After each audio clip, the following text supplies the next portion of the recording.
The Mondstadt Tower. In the time of the aristocrats, there stood a high tower in Mondstadt's plaza.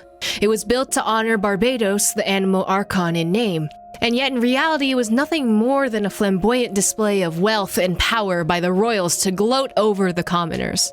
The one time in the year that the commoners living in these dark times could find little solace was during Ludi Harpastum.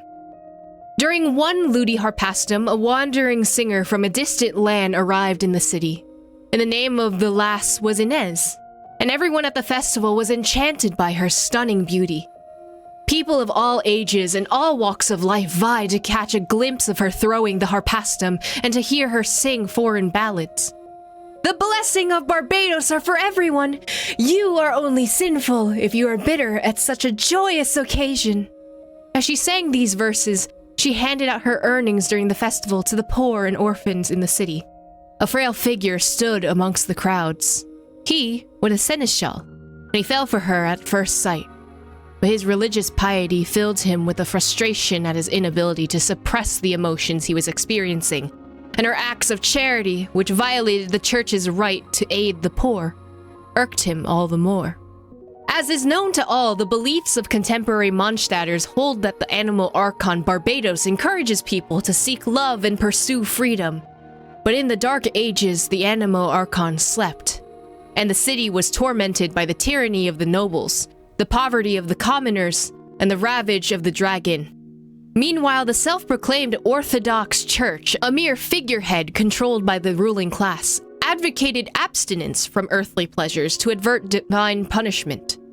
Under such circumstances, even the harp, which symbolized the wind, had been restricted to play only those songs deemed holy. However, the notion of divine punishment was little more than an excuse fabricated by the nobles to conceal their avarice and restrict the commoners. To let her stay in the city is to bewitch all its inhabitants. What wickedness will this witch bring? The seneschal pondered. And so the seneschal plotted to hunt down Inez, and to confine her to the cathedral, while awaiting further instructions. As per the traditions of the time, the maiden chosen to throw the harpastum should serve at the royal court for 3 days after the celebration, under the protection of the aristocrats. The seneschal decided to send his adopted son, Octave, to sneak into the royal court and abduct Inez. Octave was an unwelcome child, abandoned by his superstitious parents at birth and later raised by the seneschal. As a child, he was persecuted and abused by the citizens, seen as a bad omen of draconic disasters.